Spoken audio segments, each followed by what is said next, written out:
Recording on कर दिया है। हाँ नंदन जी बोलिए, प्रारंभ करते हैं। ओम।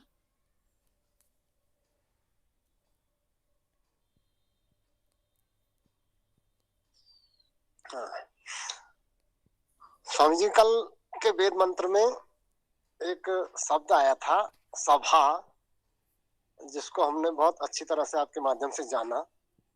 तो एक और शब्द है समाज, और उससे मिलता जुलता एक और शब्द है समझ। तो जिस प्रकार हमने सभा शब्द को समझा, ऐसे ही समाज और समझ शब्द को भी हम समझना चाहते हैं। ओम।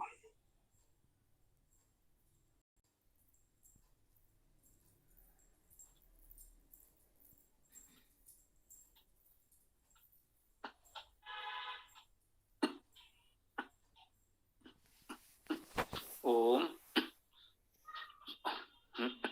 सभी को नमस्ते। राधा जी अभी जुड़े हैं आप हो क्या? पहले भी जुड़े हैं? कुछ परिचय दीजिए अपना।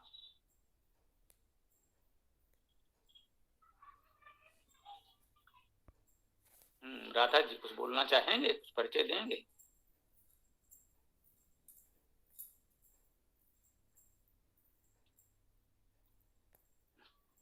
अच्छा, आप लोग हमको सुन पा रहे हैं? हाँ जी, सुन रहे हैं, ठीक से सुन रहे हैं जी सुन रहे हैं जी। हाँ, तो आपने समाज शब्द की बात की है। तो समाज शब्द को सम उपसर्ग हो सकता है, तो अब उसमें अज गत्यर्थक धातु हो सकती है।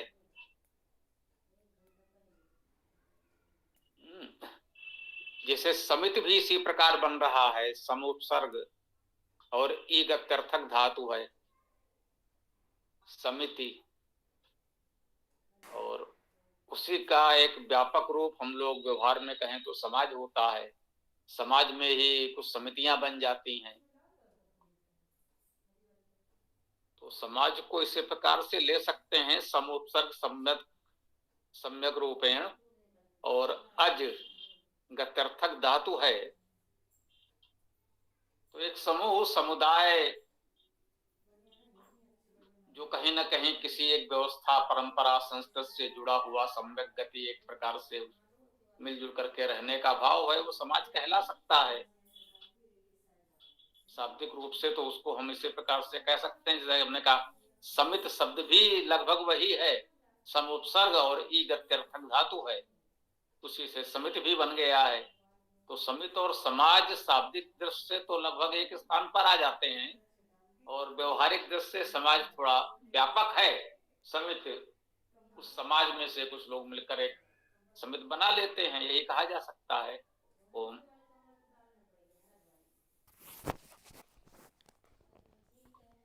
जी, ठीक है। जैसे एक आर्य सभा के नाम से भी हम परिचित हैं और आर्य समाज के नाम से भी हम परिचित हैं। तो इसी संदर्भ में हम ये चाहता है कि इन शब्दों को हम स्पष्ट समझ लें। ओम।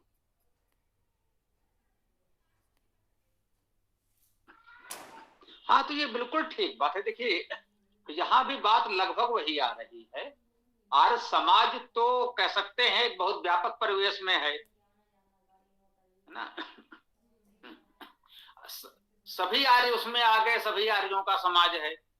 जो आर्य संस्कृत विचार को मानते हैं, जो भी आर्य संस्कृत से जुड़े हुए हैं, अपने आप को आर्य मानते हैं, आर्य समाज में तो वो सभी हो गए।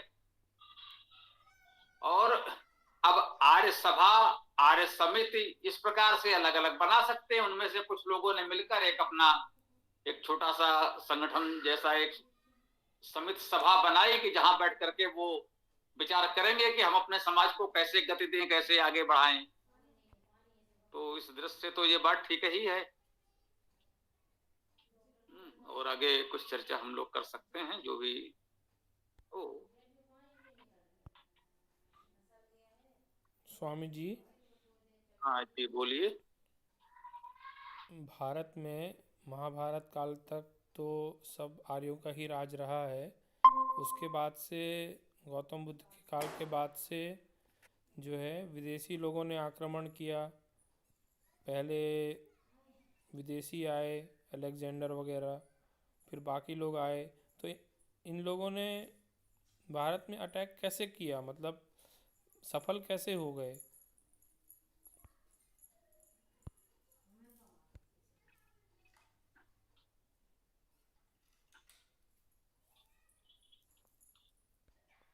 पहले मुसलमान आए, मुसलमानों ने राज किया।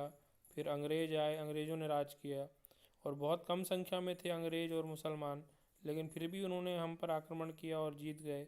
हमारे अंदर ऐसी कौन सी कमी थी जो हम उससे लड़ नहीं पाए?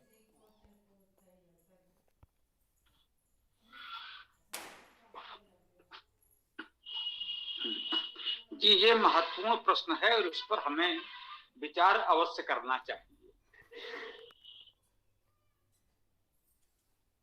हम कौन थे, क्या हो गए और क्या होंगे अभी, आओ विचारें आज मिलकर ये समस्याएं सभी। महत्वपूर्ण प्रश्न है कि हम क्या थे, क्या हो गए और अब क्या होंगे। अगर हम लोग वास्तव में सच्चे मन से इस पर विचार करेंगे तो हम सही दिशा में पहुंच सकेंगे। अन्यथा लोगों के विचार सोच की अपनी अपनी दिशाएं हैं। अधिकांश तो ऐसा लगता है जैसे वो स्वयं को भ्रम में डालना चाहते हैं, स्वयं को भ्रम में रखना चाहते हैं। तो इसमें तो एक तो ये कह लें, जैसे जो हम कहते हैं महाभारत काल तक, अब ये आपने कहा तो इसमें थोड़ा सा ये संशोधन यूं कर लें। उसके बाद आपने सीधे कहा कि अलेक्जेंडर सिकंदर जो भी आया, तो महाभारत काल से और सिकंदर के समय तक लगभग 3000 वर्षों का अंतर है ना। एक तो हमें इस बात को ध्यान रखना चाहिए, महाभारत का सिकंदर से तो दूर दूर तक कोई संबंध नहीं है, 3000 वर्षों का अंतर है, जो बहुत होता है। तो महाभारत काल में जो कुछ था उसका सिकंदर के समय से कोई लेना देना नहीं है। 3000 वर्षों में कितना परिवर्तन हो जाता है। तो महाभारत काल की परिस्थिति जो भी रही हो, महाभारत काल तक कथित रूप से आर्यों का राज था या क्या था नहीं था, वो विषय बिल्कुल अलग हो गया। हमने केवल इतना कहा कि महाभारत काल से और सिकंदर के आने तक लगभग 3000 वर्ष होते हैं, और ये 3000 वर्ष बहुत होते हैं, थोड़े नहीं होते। तो तब तक तो व्यवस्था बिल्कुल अलग थी। महाभारत काल की व्यवस्था से और सिकंदर के समय की व्यवस्था से कोई आपसी संपर्क, तालमेल जोड़ने का प्रयास करना व्यर्थ है। एक बात तो ये। दूसरी बात ये कि परिस्थिति बस, संयोग बस कुछ भी समझें, सिकंदर तो भारत में सफल नहीं हुआ। कहें वास्तव में कि भारत के दरवाजे से, द्योढ़ी से वो लौट गया, भारत के भीतर बहुत वो प्रवेश कर ही नहीं सका। अब वो ऐसा क्यों हुआ, क्या हुआ, उस पर इतिहासकारों के अपने अपने मत विचार हो सकते हैं। हम उस विस्तार में नहीं जाएंगे। निश्चित रूप से सिकंदर महान इस दृष्टि से तो है ही कि सिकंदर के समय जब विश्व का मानचित्र तक नहीं था, कह सकते हैं लोगों को भूगोल, द्वीप महाद्वीप, सागर महासागर की दिशा दशा, उनकी दूरियां आदि का कोई जानकारी तक नहीं थी। तब उसने इतना बड़ा संकल्प लिया, विश्व विजय करूंगा। विश्व की जानकारी तक नहीं है और विश्व विजय करूंगा, तो निश्चित रूप से बहुत बड़ा संकल्प, बहुत बड़ा उत्साह था। इसके लिए तो वास्तव में उसकी प्रशंसा की जानी चाहिए। यूरोप से चला और अपने समय की तमाम महान सभ्यताएं, उस समय जो भी महान सभ्यताएं थीं, मिस्र, मेसोपोटामिया, ईरान जैसे इतने बड़े क्षेत्र को जीतता हुआ वो भारत तक पहुंच गया, ये बहुत बड़ी उपलब्धि है, इसमें कोई संदेह नहीं है। और वो इतिहासकार और सैन्य विद्या के जानकार उसका विश्लेषण करते हैं कि किस युद्ध में कौन सा पक्ष जीता या हारा, उसके क्या तात्कालिक कारण थे। ये समझ लें, युद्ध में जीत हार जो होती है उसमें बहुत कुछ तात्कालिक कारण होते हैं, उसको इतने लंबे समय से नहीं जोड़ना चाहिए कि हजारों वर्षों में क्या कहां कैसा था। सब कुछ अलग होते हुए कभी तात्कालिक एक घटना ऐसी युद्ध क्षेत्र में घट जाती है, छोटी सी, जिसका कोई कह सकते हैं किसी पक्ष की योजना से या उसकी शक्ति सामर्थ्य से कोई लेना देना नहीं होता, तो अचानक कोई छोटी सी घटना पूरे युद्ध का परिणाम बदल देती है। अचानक बरसात होने लगी, कोई आशा नहीं थी। अब वो बरसात कहाँ किस रूप में हुई, कौन सी सेना किस तरफ कहाँ खड़ी थी, वो किसी के लिए लाभदायक हो गई, किसी के लिए हानिकारक हो गई। जो हार रहा था वो जीत गया, जो जीत रहा था वो हार गया। तो ऐसी कुछ प्राकृतिक घटना हो गई या तात्कालिक सेना में ही कुछ हो गई। इसको एक छोटे से उदाहरण से समझने का प्रयास करते हैं। हेमचंद्र विक्रमादित्य का नाम यदि सुना हो, पानीपत की दूसरी लड़ाई, उस समय मुगल सम्राट अकबर कथित रूप से था। कथित रूप से इसलिए कह रहा हूं कि उस बेचारे अकबर को तब तक संभवतः ये नाम भी नहीं मिला था, वो जलालुद्दीन था केवल। और जलालुद्दीन की आयु लगभग 15 वर्ष रही होगी अधिकतम। वो 15 वर्ष का बालक क्या राजा, क्या सम्राट, उसके संरक्षक, मंत्री, गुरु, जो भी कह लो, बैरम खां था, वही व्यवस्था देखता था। और नाम मात्र के लिए मुगलों का राजा अकबर या कहें जलाल हुआ करता था। तो वो बच्चा तो बेचारा अपने घर में था, उसका वही बैरम खान ही युद्ध के मैदान में था। हेमचंद विक्रमादित्य हेमू से पानीपत की दूसरी लड़ाई हुई। कहते हैं कि मुगल सेना पराजय की स्थिति में थी, हेमू बिल्कुल विजय की स्थिति में था, विजय होने वाली थी। अचानक संयोग से किसी मुगल सैनिक का एक तीर, वो कौन मुगल सैनिक था, उसका कौन सा महान योद्धा सेनापति था, किसी को नहीं पता। ऐसा नहीं कर्ण और अर्जुन के बीच युद्ध हो रहा था कि यहां से बैरम खान ने तीर चलाया और वहां से हेमू विक्रमादित्य ने तीर चलाया, ऐसा कुछ नहीं था। हजारों लाखों की संख्या में सैनिक युद्ध के मैदान में होते थे और पता नहीं मुगल सेना की ओर से किस अज्ञात साधारण से सैनिक ने एक तीर चलाया जो राजा हेमचंद्र के आंख में जाके लगा। अब राजा की आंख में तीर लगा, राजा घायल हो गया। और उस समय की सैन्य व्यवस्था में ये दोष आप कह सकते हैं कि राजा के घायल होते ही सेना में जैसे भगदड़ मच गई, पूरी सेना इसमें लगी कि अपने राजा की जान कैसे बचाएं। पूरे युद्ध की रणनीति, सैन्य व्यवस्था सब ध्वस्त हो गई और हारती हुई मुगल सेना विजयी हो गई, जीतते हुए हेमू पराजित हो गए। अब इसमें आप युद्ध का कौन सा कारण ढूंढेंगे कि हेमचंद विक्रमादित्य की सेना में, उसकी शक्ति में, उसकी रणनीति में कौन सा गुण दोष था, या मुगल सेना में कौन से गुण दोष, कौन सी शक्तियां थी? तो ऐसा कुछ नहीं था। एक तात्कालिक साधारण सी ये घटना हुई। इसका विपरीत हो सकता था, अगर बैरम खां इसी तरह से अचानक घायल हो जाता, हो सकता है मुगल सेना इसी तरह से हड़बड़ी में आ जाती। तो पानीपत का दूसरा युद्ध, जिसने भारत के इतिहास को लंबे समय के लिए एक दिशा दे दी, वो इस साधारण सी अचानक हुई घटना से तय हो गया। तो इसका उल्लेख हमने केवल इसलिए किया कि यहां पर किसी रणनीति की सफलता या विफलता नहीं है, किसी सेना की शक्ति या दुर्बलता नहीं है। युद्ध हो रहा है, दोनों पक्ष के लोग तीर तलवार चला रहे हैं, संयोग से किसी अज्ञात सैनिक का तीर विपक्ष के राजा के ही आंख में जा लगा। उसने तो उसको लक्ष्य करके तीर संभवतः छोड़ा भी नहीं होगा।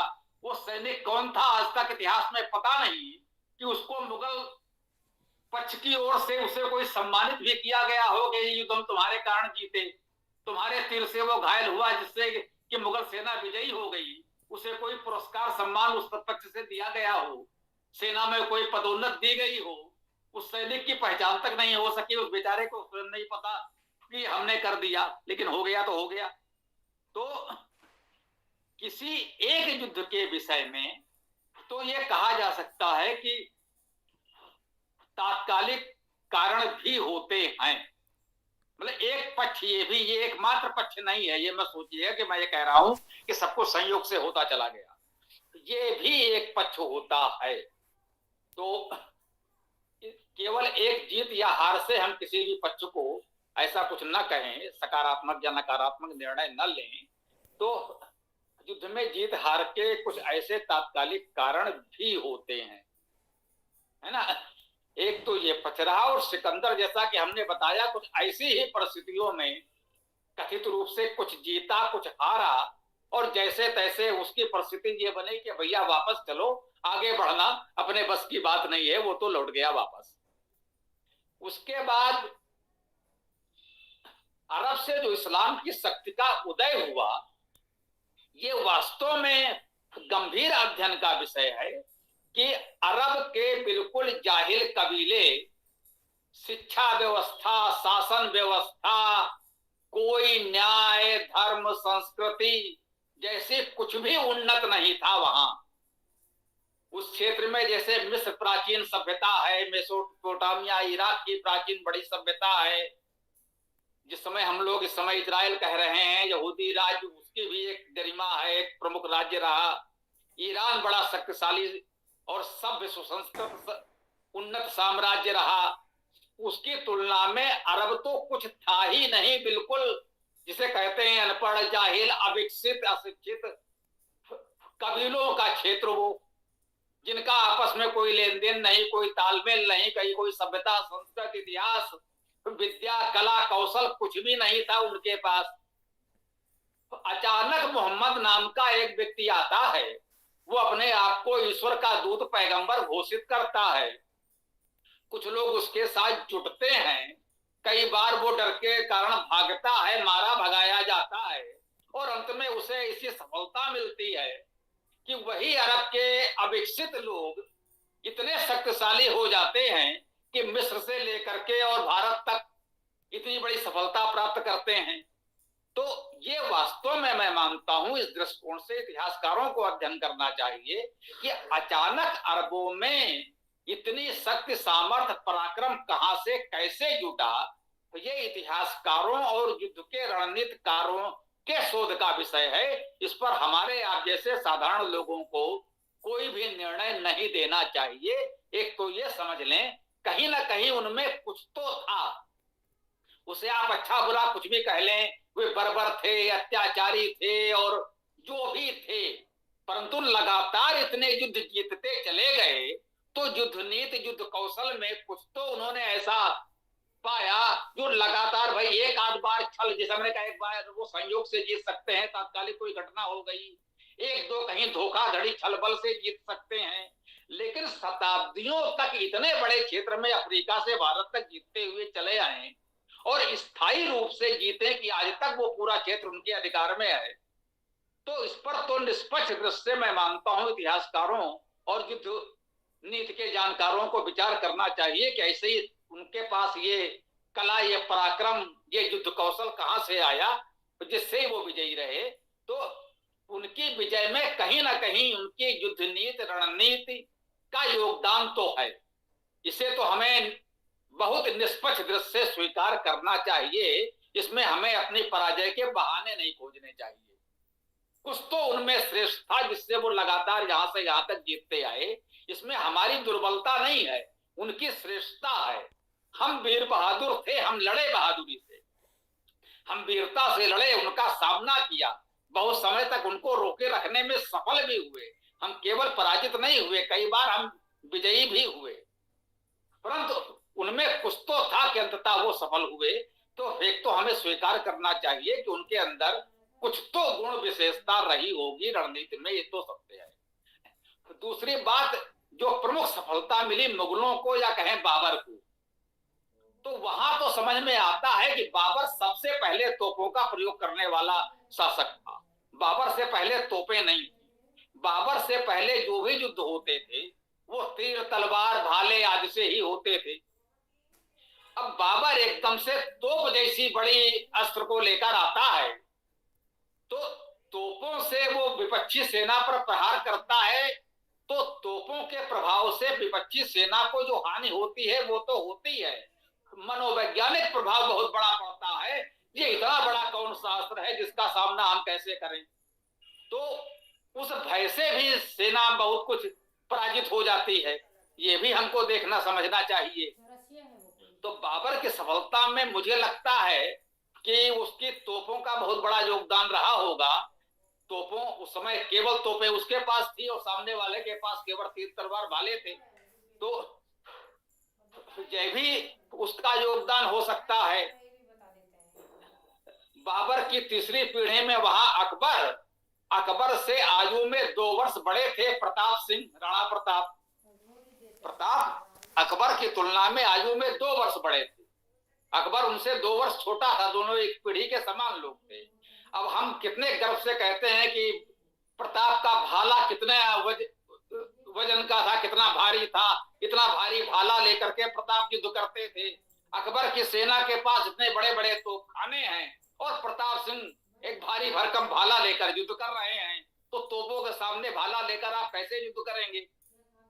आपका तोपखाना ही तो उसकी मुकाबला कर पाएगा, उसके सामने आ पाएगा। तो कह सकते हैं युद्ध सामग्री संभवतः हमारी उतनी उन्नत नहीं थी।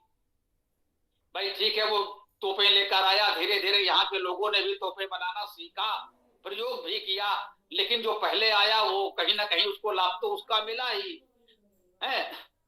प्रताप सिंह भाला लेकर लड़ रहे हैं, हम बड़े गर्व से कह रहे हैं झांसी की रानी लक्ष्मीबाई दोनों हाथों से तलवार चलाती हुई, घोड़े की लगाम दांतों से दबाए हुए युद्ध कर रही है। बाबर तोपें लेकर आता है, अंग्रेज के सैनिकों के पास, साधारण सैनिकों के पास बंदूकें हैं, और हमारी महारानी तलवार चला रही हैं युद्ध के मैदान में, तो कितनी भी वीरता साहस हो, हम कैसे विजयी होंगे? तो ये देखना होगा, कहीं ना कहीं युद्ध की तकनीक में तो हम वास्तव में बहुत पीछे रहे मुगलों की तुलना में और अंग्रेजों की तुलना में। 300 बंदूकों के साथ क्लाइव ने बंगाल जीता था, केवल 300 बंदूकधारी सैनिकों के बल पर इतने बड़े साम्राज्य को उसने जीत लिया। उसमें कुछ कूटनीति भी थी, कुछ छल बल भी था, उसने विपक्ष के सेनापति को अपनी ओर मिला लिया था।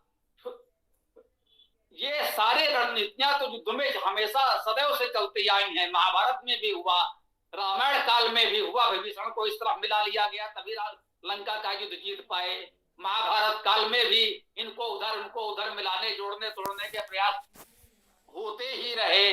तो ये सब तो चलता ही रहा है, प्रत्येक पक्ष प्रयास करता है उस तरफ के कुछ लोग हमारी ओर हो जाए तो हमें सरलता होगी, लेकिन कहीं ना कहीं ये तकनीक भी विजयी रही। तो जय पराजय के बहुत से कारण होते हैं। निष्कर्ष रूप में मैं यही कहना चाहता हूं कि युद्ध में जीत हार के अनेक कारण होते हैं, कोई एक सीधी सी लकीर नहीं खींची जानी चाहिए कि हमारे इस दोष दुर्गुण के कारण या उनके इस गुण के कारण ऐसा हो गया। लंबे इतिहास में विविध कारण रहे और उस पर हमें इतिहासकारों को निर्णय करने के लिए छोड़ देना चाहिए। जिज्ञासु के भाव से उसको आप पढ़े, समझे, विचार करें, अच्छी बात है।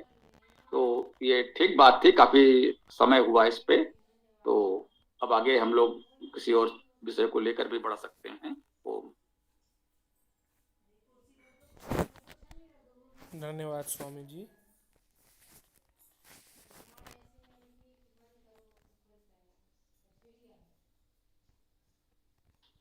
हाँ, किसी और को कुछ कहना हो तो अवश्य बोलिए।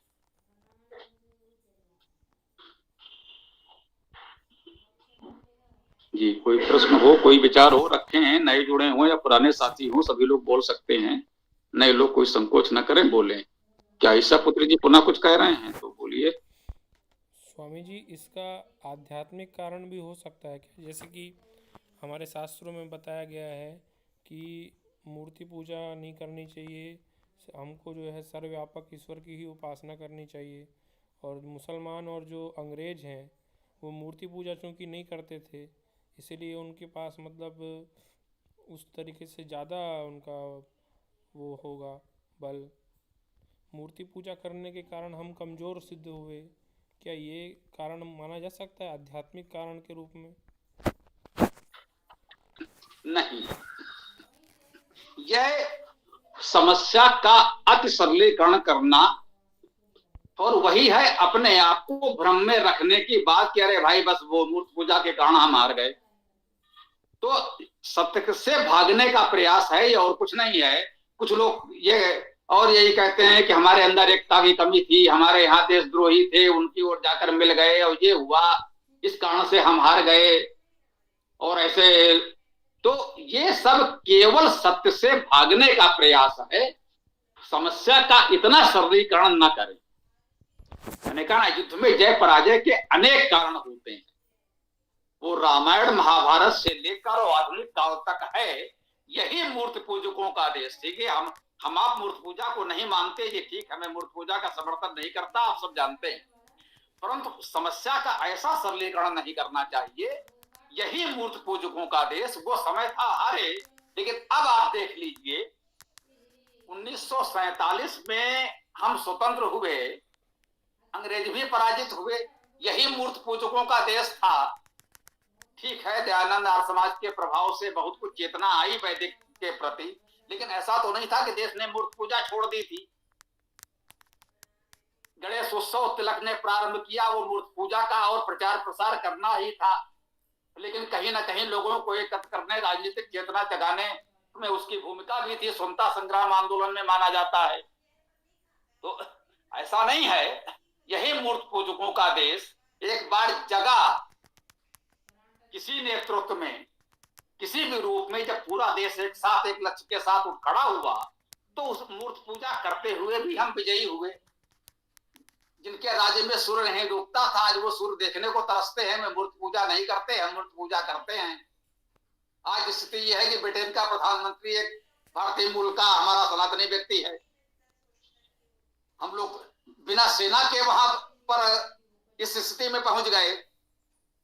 वो भी मूर्ति पूजक है जो उनका प्रधानमंत्री है आज, वो कोई आयुर्वेदिक तो नहीं है। तो वो भी स्थितियां हमने देखी, और 47 के बाद भी हमने देखा जो मूर्ति पूजा के विरोध में अभियान चलाने निकले थे, उन कथित इस्लामी शक्तियों को, पाकिस्तान को हमने कितनी बार किस किस तरह से पराजित किया। हमारी सेना में भी मूर्ति पूजक होते हैं, पुजारी होते हैं, अधिकांश सैनिक मूर्ति पूजक हैं हमारे। लेकिन इन्हीं मूर्ति पूजा करने वाले सैनिकों ने पाकिस्तान को कितने बार पराजित किया। तो समस्या का इतना सरलीकरण नहीं करना चाहिए। देखिए, धर्म संस्कृत अध्यात्म के रूप में जब हम चर्चा करेंगे तो हम कह सकते हैं कि मूर्ति पूजा की कोई आवश्यकता नहीं है। यदि मूर्ति पूजा के उसमें न पड़े तो हमारा जीवन अधिक सरल, अधिक उत्तम हो सकता है। मूर्ति पूजा से तमाम समस्याएं हैं सामाजिक और पर्यावरण संबंधी, वो बिल्कुल अलग विषय है। जब उस विषय पर चर्चा करेंगे तो हम इसकी चर्चा कर सकते हैं कि मूर्ति पूजा से क्या हानि क्या लाभ है। लेकिन ऐसा नहीं कि मूर्ति पूजा इतना बड़ा अपराध, इतना बड़ा पाप है कि मूर्ति पूजा करने वाले के सारे गुण व्यर्थ हो जाएंगे और वो हर क्षेत्र में पराजित ही होता रहेगा, और जो मूर्ति पूजा नहीं करता है वो सदैव विजयी होगा, शेष चाहे जितने अवगुण उनमें हो। मुसलमान मूर्ति पूजा नहीं करते, लेकिन कितने बर्बर अत्याचारी हो। उनके सेनाओं के जो नियम है कि युद्ध में जिनको जीता किस तरह से मार काट डाला गया, महिलाओं बच्चियों को उठा ले गए, उनको किस तरह से पुरस्कार की तरह सैनिकों में बांट दिया गया, ये उनके नियमों में है। ऐसा नहीं कि किसी एक व्यक्ति ने ऐसा किया हो आप उसे दोषी कहकर नकार दें। ये उनकी बाकायदा युद्ध नीति में, उनके नियमों में है। लूट में जो भी सामान मिलता है, जो भी सामग्री मिली या जो भी मिली, ये सब भी है। तो ऐसा नहीं कि उनके मूर्ति पूजा न करना एकमात्र गुण है, इससे वो विजयी हो गए। युद्ध नीति रणनीति शक्तियां उनकी कुछ तो अच्छा था जिससे जीते, ये तो ठीक है। हाँ भैया जी, आप कुछ कहना चाहते हैं तो बताइए, स्वागत है। ओम, बोलिए। पीयूष जी कह रहे थे क्या? चले गए। चलिए,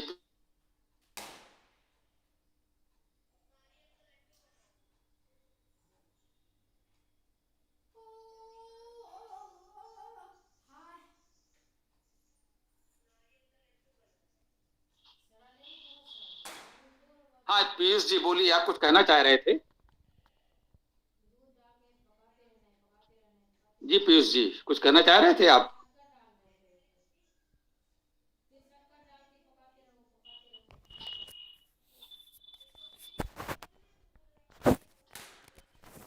ठीक है स्वामी जी, मैं समझ गया।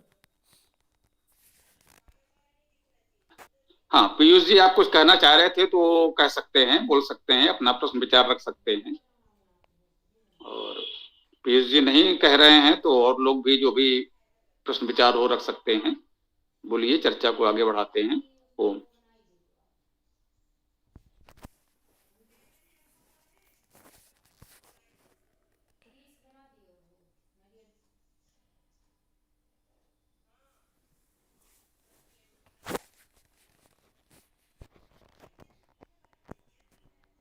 हाँ कुछ चर्चा करते रहें, जो भी प्रश्न विचार हो रखे, विराम ना हो तो अच्छा है। जिसको जो भी कहना हो, नए पुराने साथी बोलिए। ऐसा लगा था पीयूष जी कुछ कहना चाह रहे हैं, लेकिन यदि किसी का कोई भी प्रश्न विचार हो रखे तो फिर, नहीं तो फिर समापन की ओर बढ़ा जाएगा। बोलिए भाई, किसको क्या कहना है बताएं। ओम।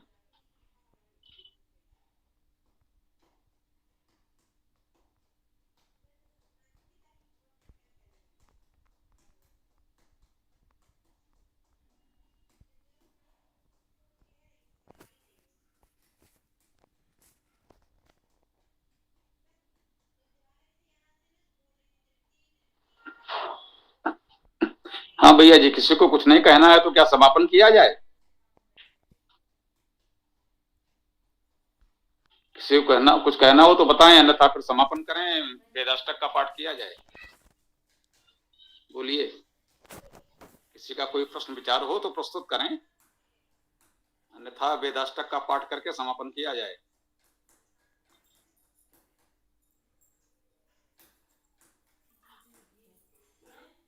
हाँ भाई मनीष जी, कुछ आप बोलेंगे।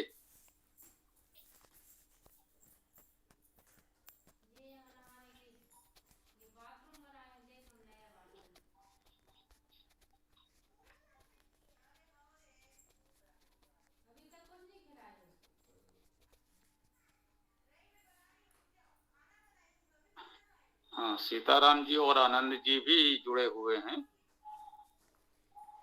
तो नमस्ते स्वामी जी। जी बोलिए। स्वामी जी, अधिकांश समाज में हम जाते हैं तो अनेक प्रकार के लोगों से वार्तालाप होती है, तो उनसे अगर बात करते हैं कि एक की उपासना करना चाहिए तो वे कहते हैं कि जिसकी जैसी भावना है वो उस तरह से मान सकता है। तो अधिकतर यूं कहते हैं कि जागी रही भावना जैसी, प्रभु मूरत देखी तुम तैसी। तो इस पर कुछ बोल दीजिए, हम अलग से इसकी कारगर भी लोगों को शेयर कर देंगे।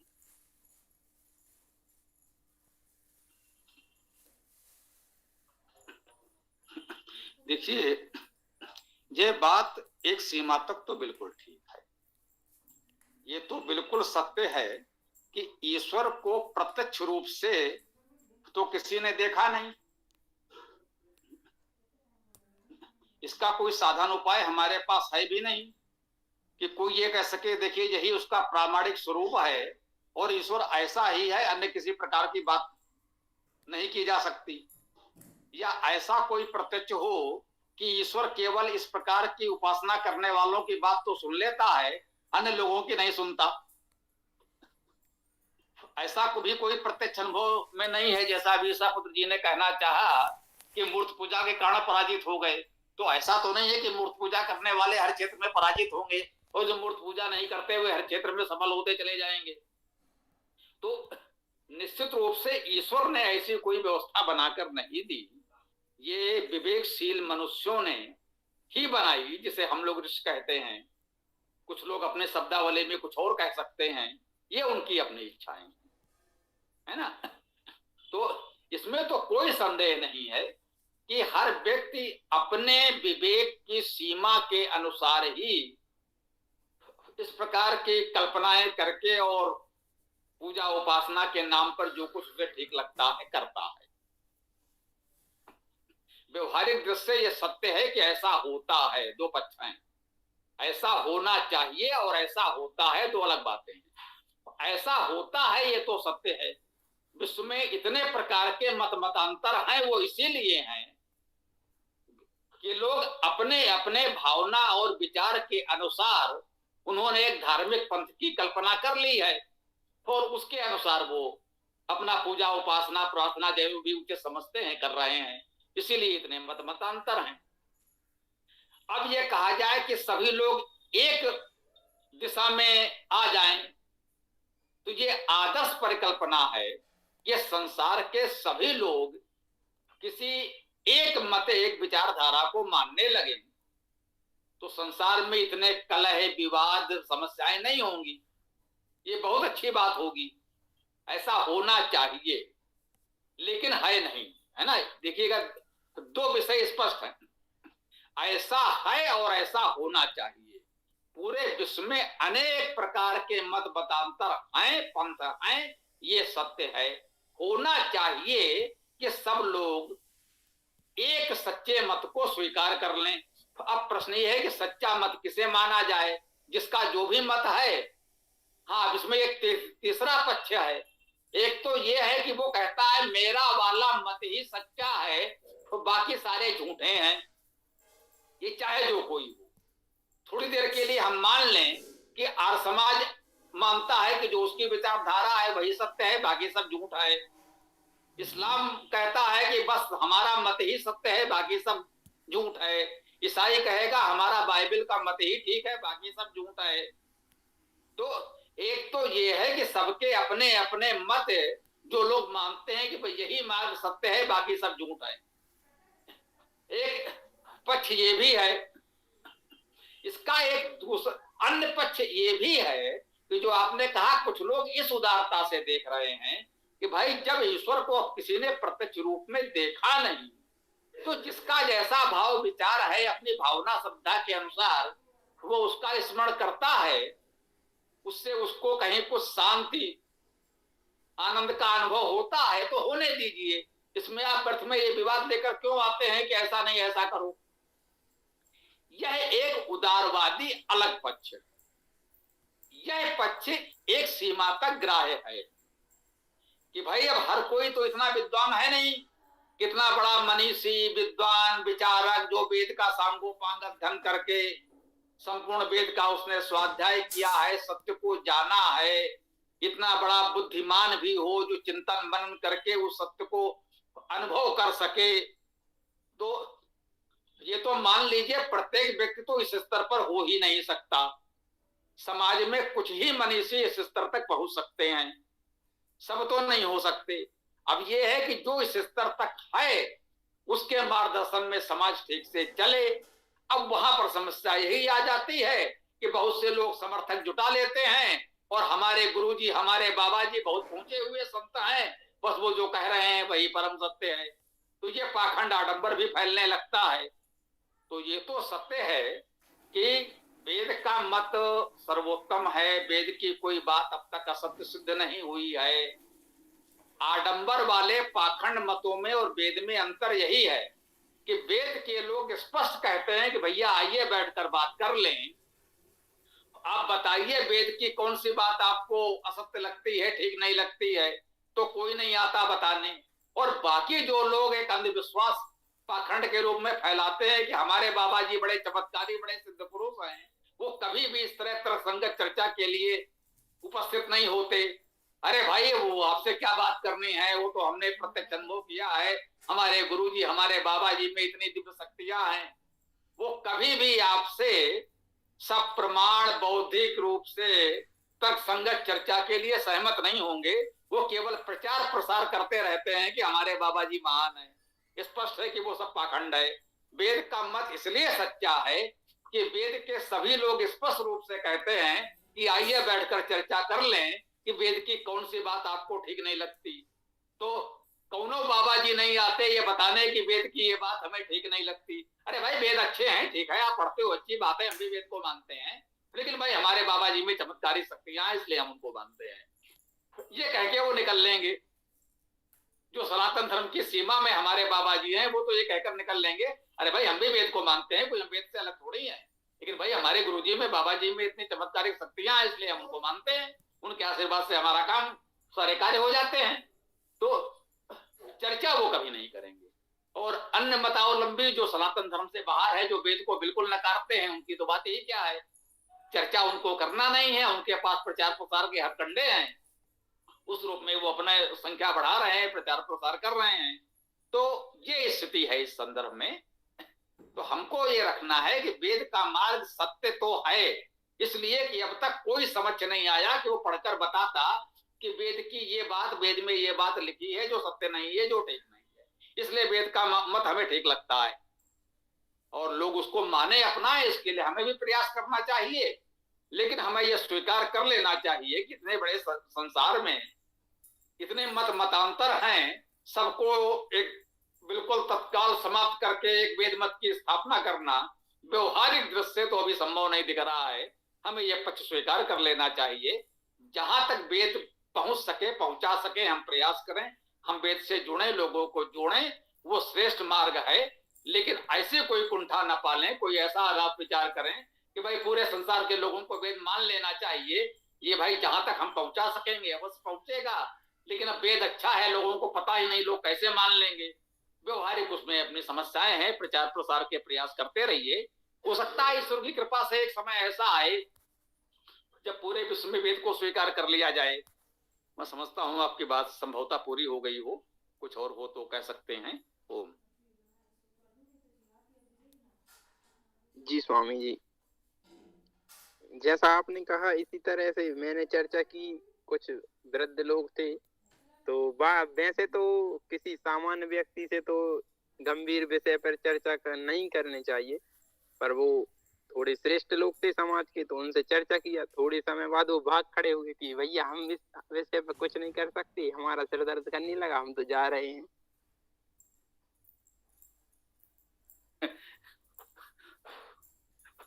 बिल्कुल ठीक कहा, यही होता है। जब सत्य की बात होती है तो असत्य का सरदर्द करने लगता है, ये बिल्कुल सत्य है। क्योंकि जो अंधकार में रहने वाले प्राणी हैं, वे सूर्य का प्रकाश सहन नहीं कर सकते, ये तो सत्य है। तो ये तो होता ही रहेगा। हम यही कह सकते हैं, जिनके पास थोड़ी सी विवेक बुद्धि हो, उन्हें स्नेह पूर्वक, प्रेम पूर्वक समझाने बताने का प्रयास करें। उसके लिए हमने ये कहा है कि आप जिस तरह की जो भी पूजा पाठ उपासना संध्या करते हो, करते रहें। आप जैसा भी पूजा पाठ करते हो, करते रहें। उन्हें ये मत रोकिए कि आप ऐसा मत करो, ऐसा मत करो, ऐसा मत करो। आप जो करते हो करो, साथ में वेद भी रख लो। आप जो भी करना है आप करो, साथ में वेद पाठ भी करो। तो इस तरह से धीरे धीरे लोग वेद से जुड़ते जाएंगे, और जब वेद से जुड़ जाएंगे तो बिना आपके बताए उनकी समझ में आ जाएगा कि क्या सत्य है, क्या असत्य है, क्या उचित है, क्या अनुचित है। तो जो ठीक नहीं है उसे वो स्वतः छोड़ देंगे। अगर आप छोड़ने के लिए दबाव बनाएंगे तो फिर वो आपके विरोधी हो जाएंगे और आगे आपकी बात सुनेंगे ही नहीं। व्यवहारिक तरीका यही है कि उनको इस तरह जोड़ा जाए। जी भैया जी, आपने हाथ उठाया है तो बोलिए, कुछ जो भी कहना चाहते हो। स्वागत। ओम। स्वामी जी ओम नमस्ते जी। जी बोलिए। ओम। आवाज नहीं आ रही क्या मेरी? नहीं, हम आपको सुन रहे हैं, आप बोलिए तो। ओम। स्वामी नमस्ते। मैं ये कहना चाह रहा था, जैसे आपने ये बोला कि जैसे मान लो जो कोई भी आदमी जो जिसकी पूजा कर रहा है उसको पूजा करने से न रोके, तो आप उनको बोलेंगे, हमें बोले बोले भैया आप वेद ही पढ़ लो। बट उसमें मैंने ये करके देखा है तो वो लोग ये कहते हैं भाई वेद पढ़ तो लेते हैं, वेद पढ़ने के लिए बहुत बड़ा ज्ञान चाहिए, बहुत बड़ी बुद्धि चाहिए, बहुत बड़ा विवेक चाहिए। हम वेद पढ़ने का अधिकारी नहीं, हमारा अधिकार नहीं वेद पढ़ना, हमारी वेद समझ में नहीं आता, हम कैसे समझें, क्या समझेंगे, तो हम वेद कैसे पढ़ सकते हैं? तो इसके बारे में थोड़ा इसके लिए हो सकता है।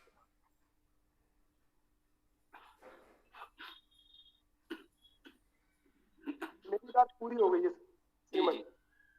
तो माइक बंद कर दीजिए। तो जी, ये प्रश्न बहुधा आता है और उचित प्रश्न है। इसका समाधान अवश्य जानना चाहिए सभी को।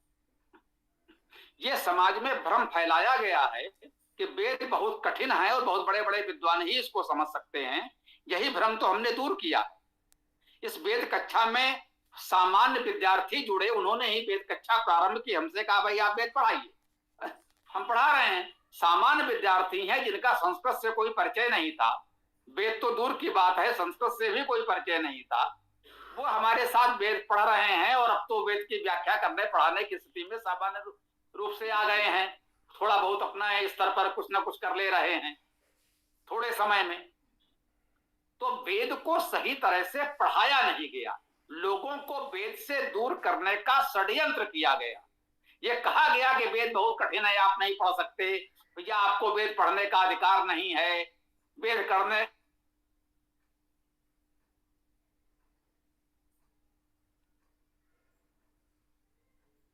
वेद विरोधी लोगों ने जानबूझकर इस तरह के षड्यंत्र किए जिससे लोग वेद न पढ़ने पाए। वेद पढ़ने के लिए तो पहले आपको ये करना पड़ेगा और वो आप कर नहीं पाओगे। तो हमें इन भ्रमों का निवारण करना है। आप हमारे साथ जुड़ें, हमारी वेदायन भाष पुस्तक को आप मंगा लें, हमारी कोई भी वेद भाष की एक पुस्तक छोटी सी आप ले लें, एक एक शब्द का प्रमाण सहित अर्थ किया गया है। प्रतिदिन सायंकालीन वेद कक्षा होती है, आप जुड़ें और ऐसे लोगों को भी जोड़ें। वेद बहुत सरल है, सबकी समझ में आने लगेगा यदि सही तरीके से उनको पढ़ाया जाए। उनको दो कार्य करने होंगे, एक तो उनको इस पर सहमत कर लीजिए, उनको आश्वासन दीजिए कि वेद को पढ़ना समझना बहुत सरल है, आप प्रारंभ तो करें, और वेद पढ़ने का अधिकार संपूर्ण जीव मात्र को है, संपूर्ण मानव मात्र को है। वेद पढ़ने का आपको अधिकार है, वेद पढ़ना समझना बहुत सरल है, इतना उन्हें आश्वासन दीजिए और कहिए कि आप इस वेद कक्षा में जुड़िए, यह निःशुल्क है। और जो सक्षम है, संभव हो तो वेदायन केवल मंगा लें। इतने में वेद सबको सरलता से समझ में आने लगेगा।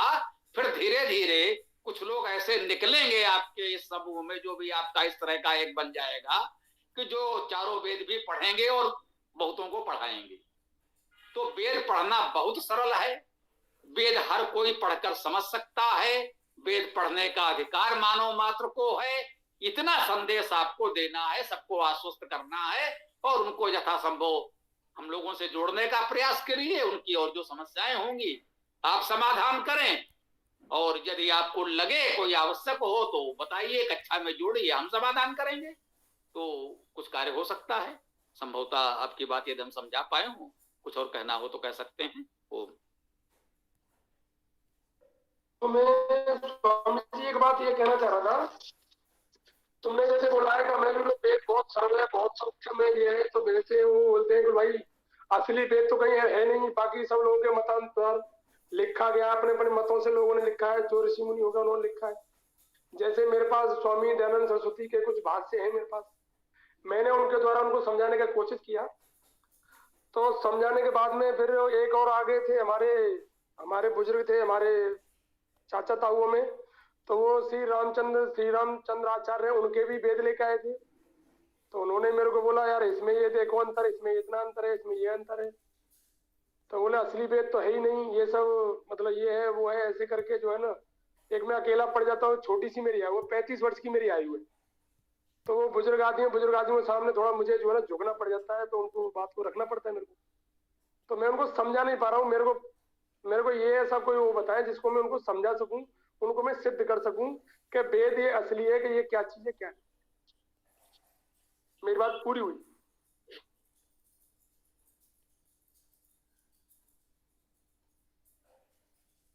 जी मैं बोलूं स्वामी जी इस पर थोड़ा कुछ?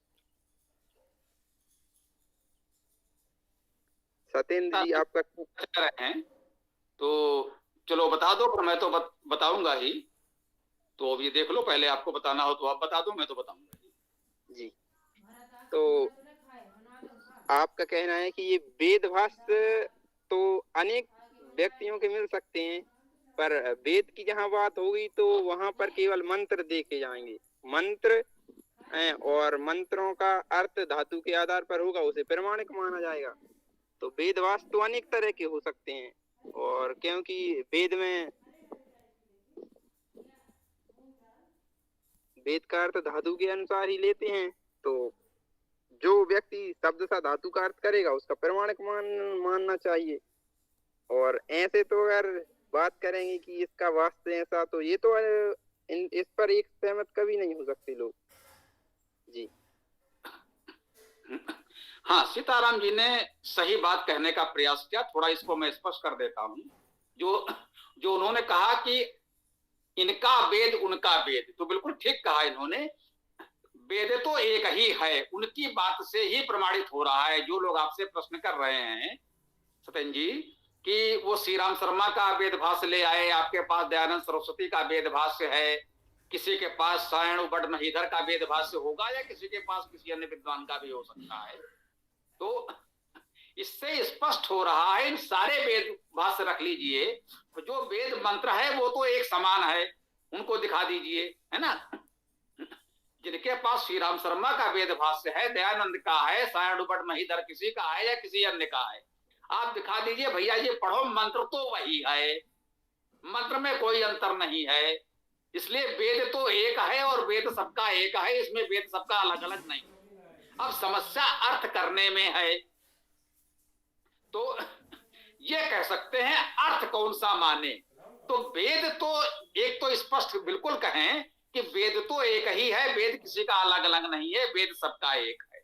हाँ, जो लोगों ने अर्थ भावार्थ किया है उसमें अंतर हो सकता है, तो उसका तरीका यही है कि शब्द सा अर्थ जो करे, शब्द सा अर्थ, किसी भी शब्द को छोड़ो नहीं, अपनी ओर से कोई शब्द जोड़ो नहीं। ये जितने लोगों ने वेद भाष्य किए हैं, वेद में आए हुए एक दो शब्द कभी कभी छोड़ भी देते हैं। उससे अधिक समस्या ये है कि जितना वेद में है उससे अधिक अपनी ओर से जोड़ देते हैं, इसलिए वेद के अर्थ का अनर्थ हो जाता है।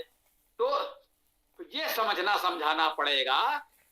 दो बातें स्पष्ट हुई कि एक तो जो वेद है मूल, वो शब्द सा एक ही है, वो किसी का अलग अलग नहीं है। कोई दयानंद का वेद भाष्य माने, कोई श्री राम शर्मा का वेद भाष्य पढ़े। श्री राम शर्मा का वेद भाष्य उबट सायण के अनुसार है, उनका अपना कोई स्वतंत्र वेद भाष्य नहीं है, ये श्री राम शर्मा स्वयं मानते हैं। और अन्य विद्वानों के वेद भाष्य या तो दयानंद के अनुसार हैं या फिर सायण के अनुसार हैं, स्वतंत्र वेद भाष्य अधिकांश लोगों के नहीं। इसीलिए हमने प्रयास किया है, हमारा जो वेद भाष्य है, विनम्रता से मैं कहना चाहता हूं कि हमने, ये सभी विद्वान सहमत थे, उबड़ सायण महीधर से दयानंद और उनके अनुयायी सभी, कि वेद के शब्द यौगिक हैं, धातुज हैं, वेद के शब्दों का अर्थ धातु के अनुसार किया जाना चाहिए। तो हमने प्रत्येक शब्द की धातु लिख दी है, जिससे ये भ्रम समाप्त हो जाए। लोग अपने विचार थोपना चाहते हैं तो धातु को छिपा लेते हैं, लिखते नहीं। एक तो बहुत से विद्वानों के पहले वाले तो ये था कि वो स्वयं इतने विद्वान थे और उनके साथी सहयोगी पाठक भी इतने विद्वान थे कि उनको धातु बताने की आवश्यकता नहीं होती थी। वो मानते थे कि संस्कृत के विद्वान हैं, इतना तो ये जानते ही होंगे। और उसके पश्चात ये भी एक थोड़ा सा होने लगा कि जहां पर उनके अपना विचार वेद के अनुकूल न हो, वहां वेद के अर्थ का अनर्थ करने के लिए वो धातु को छिपा गए। और जहां उनको लगा यहाँ पर धातु बताने से हमारी बात की पुष्टि होगी, वहां बहुत स्पष्ट रूप से बताया, देखिए इस शब्द में ये धातु है, इसलिए इस शब्द का ये अर्थ होना चाहिए। ये सभी विद्वानों ने किया। जहां उनके मत का समर्थन होता है वहां धातु को बहुत स्पष्ट बताया, और जहां उनको लगा कि हमारा विचार खंडित होगा, वहां उसको छिपा गए और मनमाना अर्थ कर दिया। तो उससे बचने के लिए हमने ये किया, प्रत्येक शब्द को स्पष्ट धातु कर दी। कोई चाहे सरल से सरल शब्द हो या कठिन से कठिन शब्द हो, हमने सबकी धातु लिखी है। तो इस प्रकार से प्रामाणिक हमने शब्दार्थ आपके सामने प्रस्तुत कर दिया। भावार्थ आप करते रहिए, कोई अंतर नहीं पड़ेगा। तो एक तो स्पष्ट हो गया कि वेद अलग अलग नहीं है, वेद सबका एक ही है। अर्थ करने में, भावार्थ में उनकी अपनी विचारधारा थोपने के कारण थोड़ा बहुत अंतर है, मूल बात सबकी एक ही है। और वो जो अंतर है उसको आप इस तरह से धातुजत स्पष्ट करके समझ सकते हैं कि वेद का असली अर्थ क्या था और इन्होंने जो अपनी ओर से थोड़ा बहुत जोड़ना चाहा है वो क्या है। तो ये बात आप समझ लें, समझाने का प्रयास करें।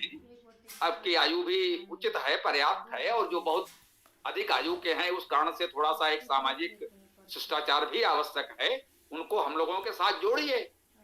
तो हमारी आयु के हैं तो हम उस तरह से भी थोड़ा सा एक दूसरे को समझ समझा सकते हैं। ओम। इसकी फोटो ले लेते हैं तब इसकी।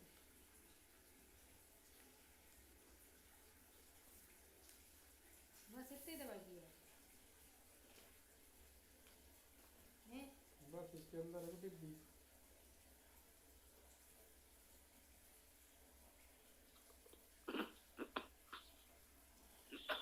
जी सत्येंद्र जी बोलिए। इसको रखे रखना, घुमाना नहीं होगा। स्वामी जी हमारे ताऊ जी एक बात पूछना चाह रहे थे कि वो ये कहना चाह रहे हैं कि हमारे जो सत्य जो हमारे ईश्वर ने जो हमारे वेद में जो बोले हैं सुना है जिस किसी को, क्या वो आज भी है वेद या फिर क्या हुआ उनको? जैसे ये कह रहे हैं मेरे से, जैसे हमारे आक्रांताओं मुगलों ने जो नालंदा विश्वविद्यालय में वेद रखे हुए थे वहां पर उन्होंने आग लगा दी थी, तो वहाँ असली वेद तो वहां जल गए थे। असली वेद कैसे हुए, कहाँ से आए, उस बारे में हमारे पास में बैठे हुए जानकारी लेना चाहते हैं, तो कृपया करके इसको स्पष्ट करें तो थोड़ा समझ में आए। जी जो भी हैं उनको बोलने दीजिए, अपने फोन से भी जुड़ सकते हैं या आपके फोन पर भी बोल सकते हैं, कोई बात नहीं है। देखिए वेद पुस्तक है जिसके लाखों प्रतियां रही होंगी और लाखों लोग थे और आज भी हैं जिनको वेद शब्दशः कंठस्थ हैं। सारी प्रतियां नष्ट हो जाएं तो वेद कंठस्थ है बहुतों को, वेद कभी नष्ट नहीं होने वाला। खोज खोज कर वेद की कितनी प्रतियां कोई नष्ट करेगा। मान लिया वैसे तो नालंदा आदि विश्वविद्यालय बौद्धों के थे, हो सकता है वहां वेद भी रखे हों, तो यदि वहां वेद की कुछ प्रतियां रखी होंगी वो नष्ट भी हो गई होंगी, तो पूरे देश के नगर नगर ग्राम ग्राम घर घर में जो वेद थे वो सारे के सारे खोज खोज कर कोई नष्ट कर सके, ये तो असंभव है। वेद या बाइबिल या गीता या कुरान कोई भी पुस्तक, आप सोचिए क्या यह संभव है? कुछ मस्जिदें कुछ चर्च जला दिए जाएं तो क्या बाइबिल नष्ट हो जाएगी? कुछ मंदिर तोड़ दिए जाने से क्या वेद नष्ट हो जाएंगे? तो ये असंभव है। एक तो ये जान ले, ये व्यर्थ का भ्रम फैलाया जा रहा है। वेद जैसे थे अनादिकाल से शब्दशः सुरक्षित हैं, उसका यही सबसे बड़ा प्रमाण है कि आचार्यों के भाष्य में भावार्थ में अंतर है, परंतु जो मूल वेद मंत्र लिखा है वो शब्दशः एक ही है, उसमें कोई अंतर नहीं है। तो वेद शब्दशः सुरक्षित हैं, अर्थ को लेकर यदि कुछ अंतर है तो जो भी गंभीरता से पढ़ेगा उसको ये अंतर भी नहीं लगेगा। हम जब सायंकालीन कक्षा में उनको जोड़ने का प्रयास कीजिए, हम यही कहते हैं जब आप वेद के धातु अर्थ को समझेंगे तो आपको लगेगा इन सभी विद्वानों ने जो अर्थ किया है, जो ऊपर से देखने में अलग अलग दिखता है, मूलतः सब लोग सत्य अर्थ धातुज अर्थ वही कर रहे हैं, उसमें अंतर पड़ ही नहीं रहा। तो इस तरह से आप प्रयास करें। जो भी सज्जन कुछ कहना चाहें स्वागत है, कह सकते हैं। ओम।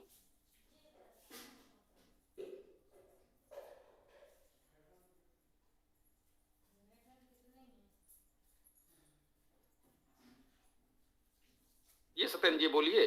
तो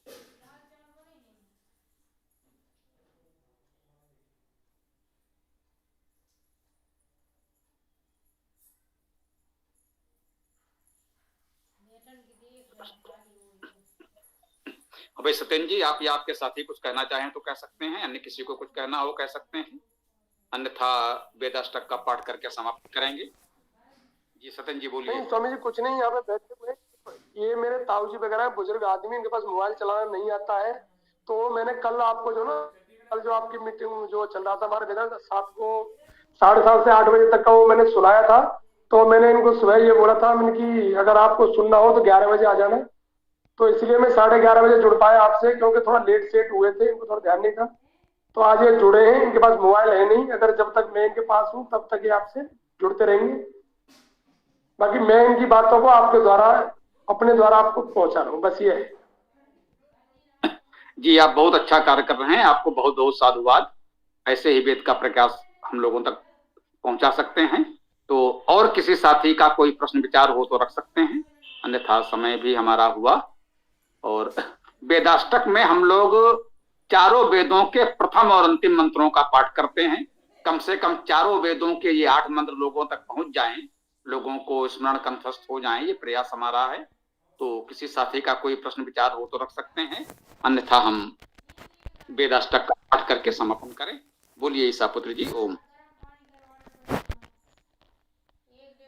मम्मी मोहन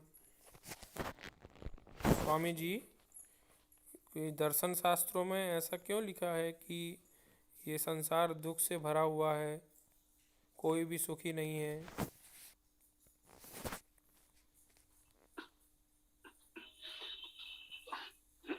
भाई हमने तो ऐसा नहीं पढ़ा, यदि किसी ने लिखा है तो हो सकता है वो बेचारा बहुत दुखी हो, है ना। लिखने वाले ने अपने पीड़ा अपने दुख व्यक्त कर दिए होंगे, तो किसी एक पुस्तक में किसी एक व्यक्ति के द्वारा लिखी गई बात कोई परम धर्म तो नहीं हो जाती। हमारे लिए वेद ही परम धर्म है और वेद में ऐसा कहीं नहीं लिखा है। तो इसलिए हम लोग ऐसे बातों से भ्रमित ना हो। हमारा तो जीवन आनंदमय है, वेद तो हमको सुख में आनंद में रहना सिखाता है। सब लोग आनंदमय रहें, और ऐसे कुछ लोगों के विचार हो सकते हैं, उनसे भ्रमित ना हो, हम यही कहेंगे। और अब चाहे तो सीताराम जी हैं हमारे साथ, यही मुख्य संचालक हैं कक्षाओं के। सत्यन जी कुछ कह रहे हैं क्या? धन्यवाद स्वामी जी। स्वामी जी मैं एक बात ये कहना चाह रहा हूँ, क्या पर्सनल बात मैं आपसे कोई शेयर कर सकता हूँ? बिल्कुल अपनी कोई पर्सनल जिज्ञासा है उसको क्लियर कर। हाँ, बिल्कुल कर सकते हैं। देखिए, पर्सनल बातें दो प्रकार की हो गई। जैसे एक तो जो साप्ताहिक सत्र हमारा है वो है ही उन्मुक्त खुला सत्र है, इसमें कोई अनुशासन नहीं है। सायंकालीन कक्षा में केवल उस मंत्र के विषय में हम लोग प्रश्न करते हैं, है ना। तो यहाँ उस रूप में तो खुला मन चाहे कर सकते हैं, लेकिन अब लगता है निहायत बिल्कुल व्यक्तिगत ऐसी कोई बात है तो भैया फिर व्यक्तिगत ही बात कर लीजिएगा। मान लीजिए सामूहिक के बजाय